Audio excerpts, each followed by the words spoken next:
Hey, good morning, everybody. Welcome to White Bison Ranch YouTube channel. Got a lot going on today. We got a great deal on 200 bales of round bales of hay. Where Justin's getting all those today. We'll show you kind of a little snippet of that. Edward got his leg hurt the other day.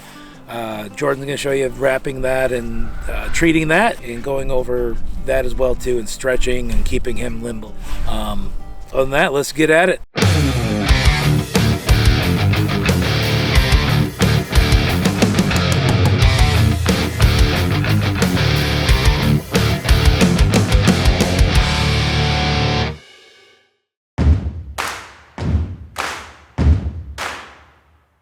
Alright, so the reason why we're getting hay is a couple different reasons. A, we put it out in the field so that way the animals can sleep in it and stay warm, especially with this polar freeze we have going right now.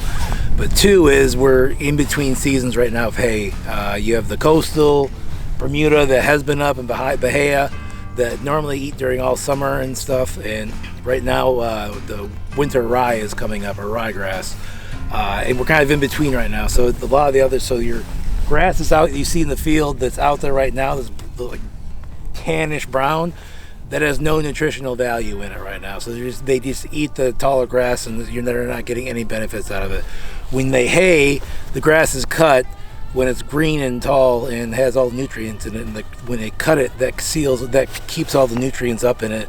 Then they bale it, and then it stays very either green or fresh on the inside, and the outside you see it's very like kind of nasty, gross, but that's just the outside. The inside's always good. Inner beauty, I guess you'd say. And but yeah, so right now just going into changing seasons and hay, grass, that's why we get hay. And then we're putting more hay out right now just because of the cold that's out, and the animals can stay warm and keep on eating and have plenty of food.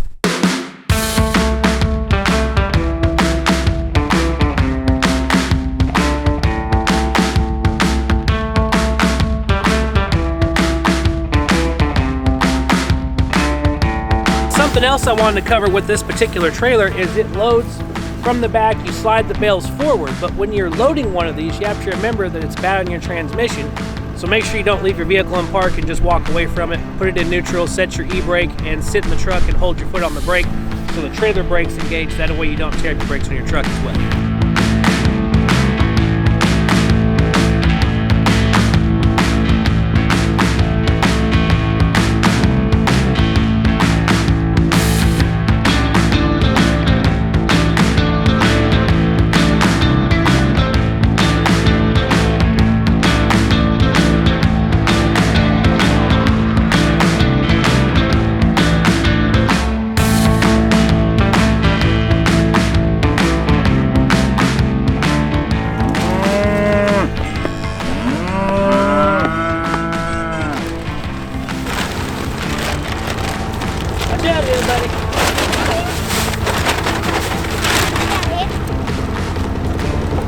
Today we are out here feeding the cows, and it is a brisk, chill 31-degree afternoon.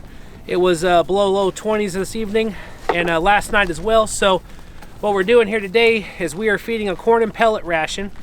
It's high protein, it's got high calories in it, of course it's got lots of corn. So what that does is as the cow digests that corn, it raises their internal body temperature, which will keep them warm during the colder times, especially overnight, so nobody freezes. When you're feeding, you want to make sure the cows are getting enough nutrition and enough calories to keep their internal temperature up to survive the cold spells. And then make sure you keep out lots of hay. That's a good filler. It keeps their digestive tract moving so they keep producing heat inside. And then another thing is, if you notice the grass is kind of short here, there's patchy spots of really green stuff and a lot of brown stuff. So this time of year, it's a struggle if you're going to try to keep your cows on just grass. There's not enough of it most of the time to support them. So you have to hay a little bit.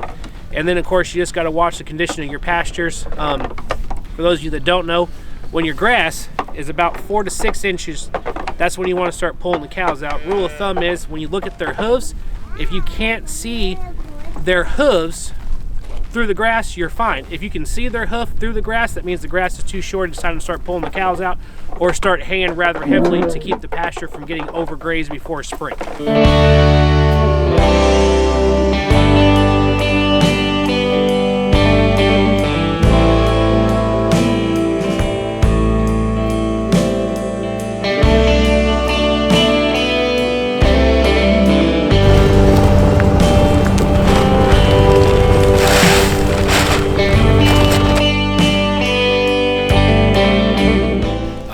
So we're introducing Jordan. We just hired Jordan on, and she's the new horse trainer slash everything else is going on. And gonna fall into a lot more stuff on the ranch, and starting off with getting our horses under control and making sure that our horse program stays dialed in.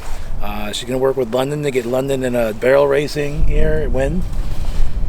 I'd say we can start them on a pattern about 7-8 months. 7-8 months. So hopefully London starts becoming a barrel racing champion, and we'll go from there. But we're starting to work with him, keeping Edward going on his training, and just keeping everything moving forward.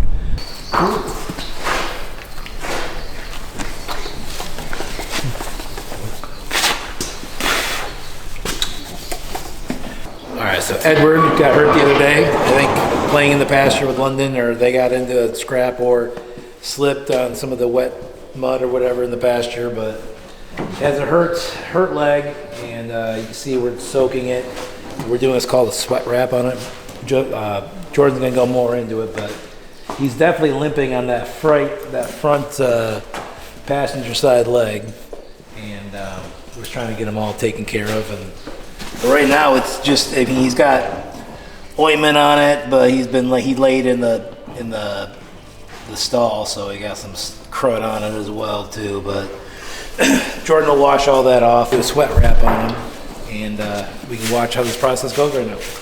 And now I'm just getting all the excess left over off of him.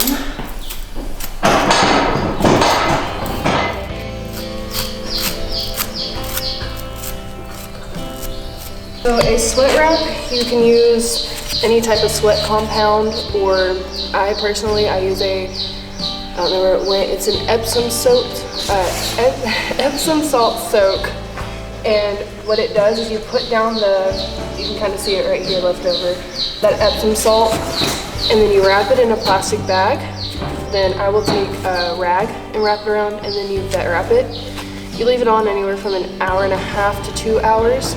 It generates heat to help with the swelling and adds pressure. And then the salt soaks out the moisture. And so basically what it's doing is compressing the leg to help that swelling go down. I've done 2 treatments on Edward so far.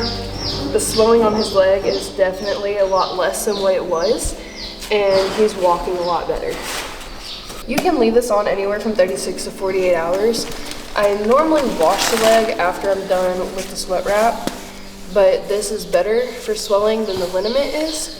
So I've just been leaving it on his leg after I'm done with the sweat wrap itself. So you'll just grab a big glove and start working your way down in the swollen areas.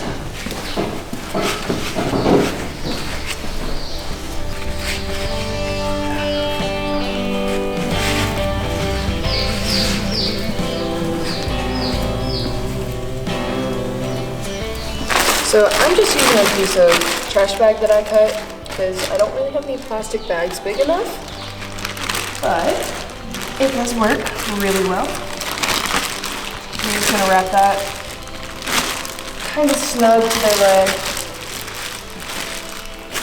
to cover where you put all of your sweat compound on. Then you're gonna take your rag, basically the same concept with it. Wrap it around where it's snug. From there, you're gonna take your vet wrap.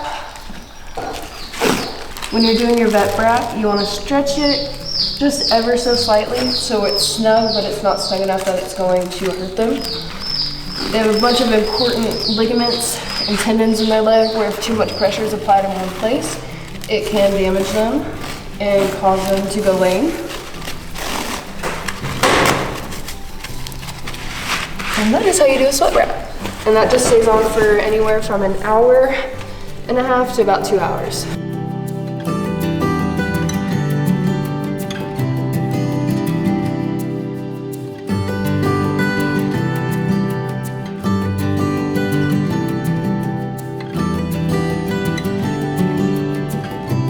All right, we want to thank everybody for watching White Bison Ranch. And if you like what you see, please like, subscribe, and tell your friends.